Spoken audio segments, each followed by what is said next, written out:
morning. This is Pond Boys Angling Adventures, the traveling multi-species fishing show.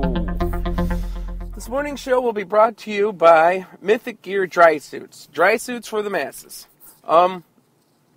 We talked about kayaks, and I wanted to talk about salmon fishing today.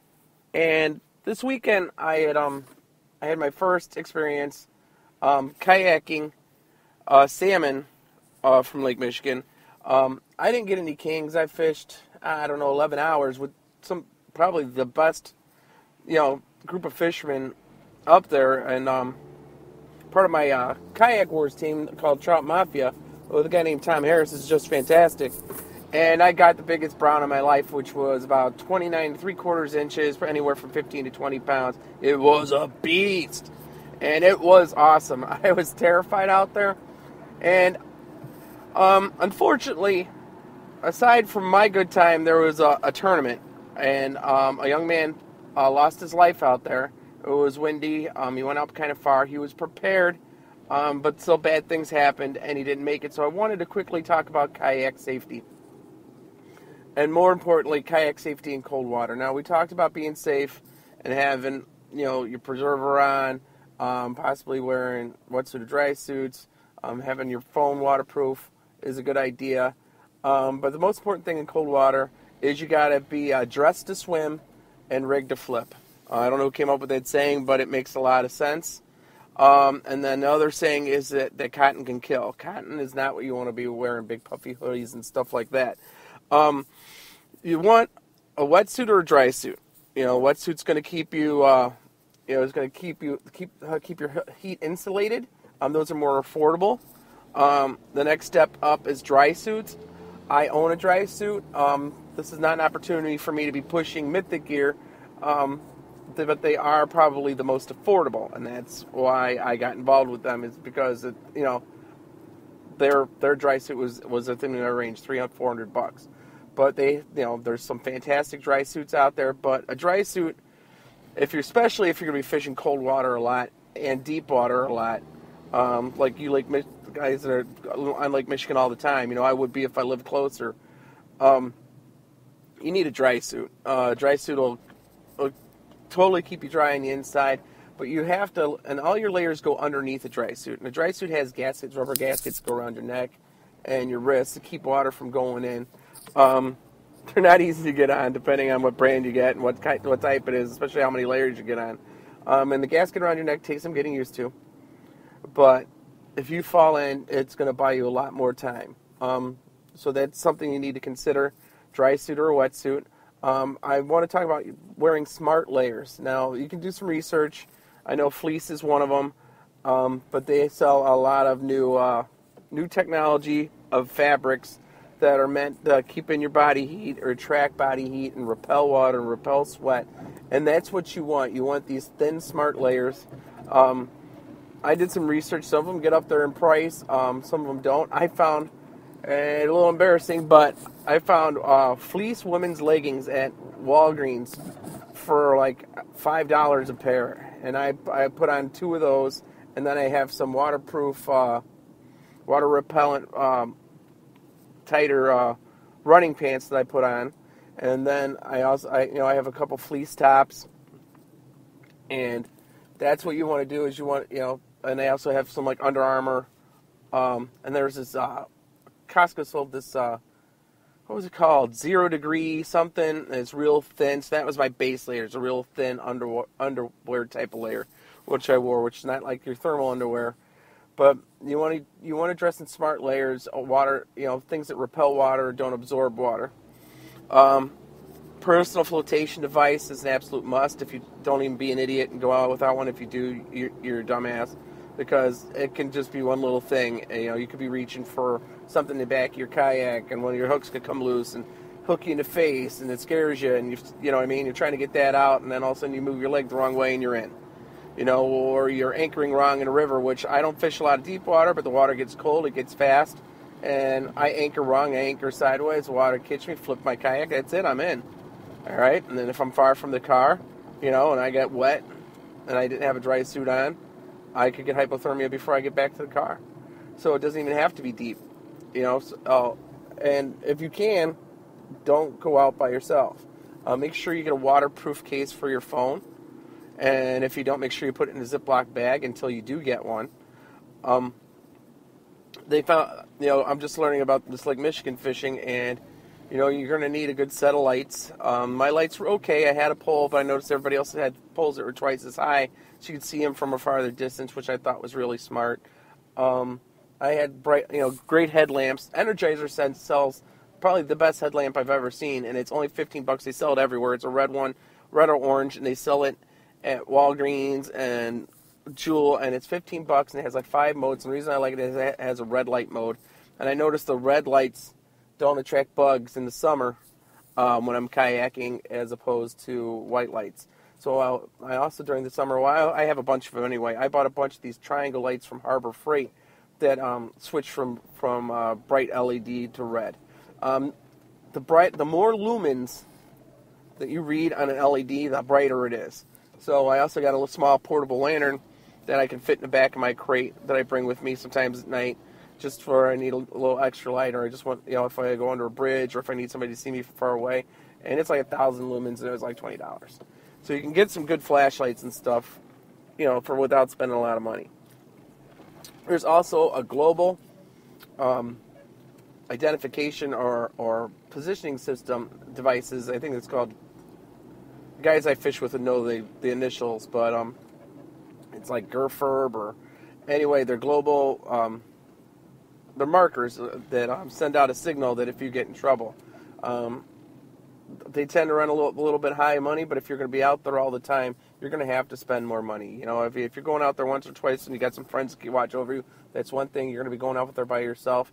You're going to have to have, you're going to have a proper, good wetsuit, good dry suit, good lights, good PFD, something so people can find you, some sort of GPS. Make sure you have a decent waterproof case on your phone, maybe. And then these guys have these portable two-way radios. I think the cheapest one I saw ran about $100. So if you're left alone, you can keep looking through all the different multi-channels. They have different bands and stuff, so there's a lot more there, and they're a lot more robust than, say, your normal walkie-talkies. Now, if you have walkie-talkies, they're fine, but you need to be with somebody, because if you fell in, you've got a small chance that, maybe somebody's on one of those basic channels, So you want multiple ways for people to find you should something happen. Tying having a paddle leash might be a good idea. I have a hard time with a paddle leash, but I've gotten very good at. Also, I got a little bit of a belly, so I have very good at wedging my paddle between my belly and my thighs. So, and I've done it for a lot of years. But a paddle leash would be a good idea. Leashes just for little things, like if you use a Boga grip or one of those Lucid grips. Having a leash on that would be great. Leash in all your stuff so you don't fall in. So, but kayak fishing for Lake Michigan is not for the faint of heart. As much as I kayak, I was a little thrown back by the level of possible danger out there. It wasn't just the weather or the waves, but trout and kings are very strong, and they will tow you. So, and if you're inside a harbor or near a harbor or near a whole bunch of deep V's or jigging and stuff, and then you got sailboats and you got catamarans and you got party boats and you got guys on shore casting, and there's buoys, and then you got wakes from other boats. You have a whole gauntlet of things you need to get through safely. So you just don't buy a kayak and go out on Lake Michigan. I mean, don't do it. It's just, I know there's guys doing it, but you just don't go buy a kayak because everybody's got one. Grab a flotation device and think, all right, I'm going to go fish Lake Michigan. All right? You don't be an idiot. All right? There's guys that are seasoned guys that have terrible things happen to them, and they were prepared. So please be smart, be safe, and make sure you have, people out there with you. Don't stray too far. Make sure you're in contact with, if you are seasoned and you're going out by yourself, send a few text messages to your buddies through the night, or if your wife's up, or your girlfriend's up, give them a call here and there. Just let them know that you're okay. I came home, found out my wife couldn't sleep all night, because she was worried about me. So I should have, at least sent a text every hour or something. Let's give her an update. But once you learn, once you have everything, salmon fishing is awesome. So we'll talk about kayak fishing first because we're already talking about that.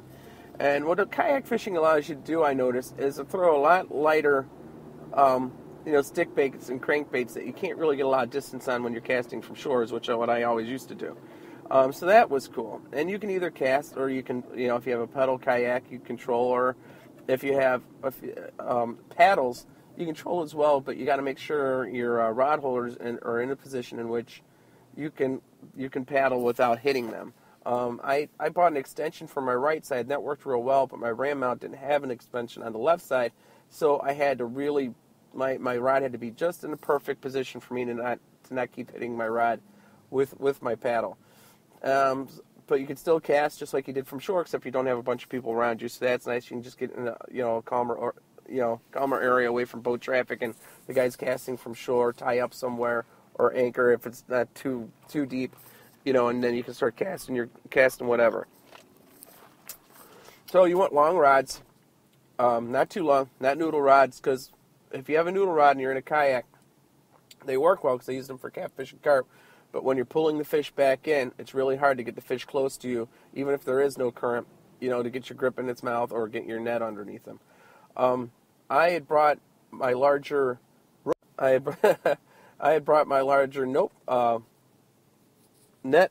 net with me, and the problem with that is that the hooks got really jammed up in there, and I couldn't get it out, and I ended up having to cut part of my rope net. Now I have a rubber net, but my rubber net is your basic Frable rubber net that you get at like Walmart and stuff, and it's a good net, but it's not. So I noticed that I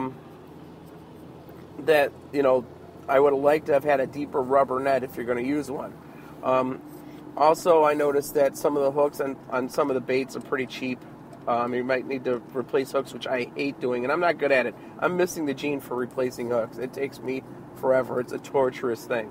But some of the baits you want to bring, jointed rapalas, deep running shad wraps, deep running any stick baits, thunder sticks, Berkeley baits, and then you got your whole slew of spoons, Cleos, crocodiles, rattle traps, anything that'll has a good wobble, and some rattles and some bright color. I noticed that they use a lot of bright colors, which I'm usually sticking with the chrome or the glow, but I noticed a lot of guys are using hot pinks and chartreuses and different fire tires and stuff like that, and I saw that on almost every boat, that they were using a lot more brighter colors.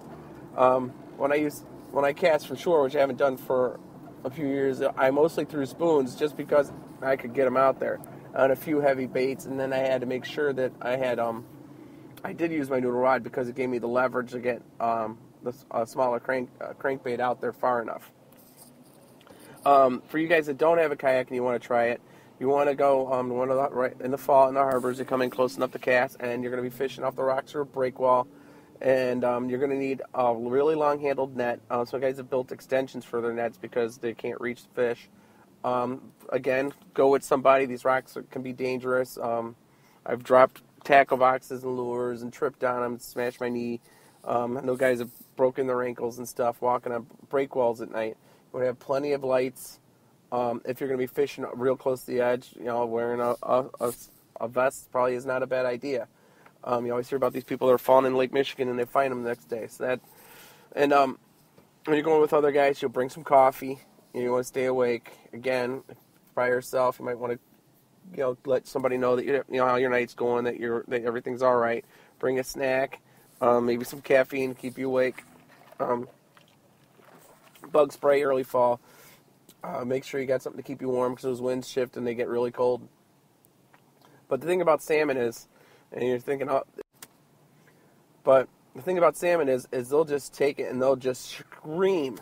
They'll just scream. I've seen it, and if you're from shore, but it's one thing to get towed by a kayak, which is crazy, but then you got to worry about them running you into everything. So that's one level of being freaked out. But when you hit them on shore, too, and they're fresh, they're big enough, and they just shoot out straight, and they don't turn on their own, they'll completely spool a guy. They'll just scream and burn that line right off. And I've seen guys run completely out of line, and the whole point is they got to try to turn them, get some of that line back. And sometimes you're going to have to, walk up and down that break law to get some get some line bait depending on where you're fishing, and that can be dangerous, but it's exhilarating. They are awesome fighters. Of course, everybody knows how good, salmon are as table fare.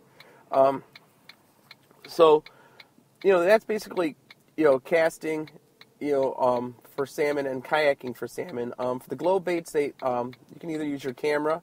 An LED works okay, but they sell portable flash units specifically for flashing baits, and they work really well, so that's something you want to think about trying. So next time we'll talk about fly fishing and bait fishing for salmon in rivers, and I'll tell you how I feel about that. And thanks for listening. This is Pond Boy for Pond Boy's Angling Adventures, a multi-species fishing show. And again, tonight's sponsor was Mythic Gear Dray Suits.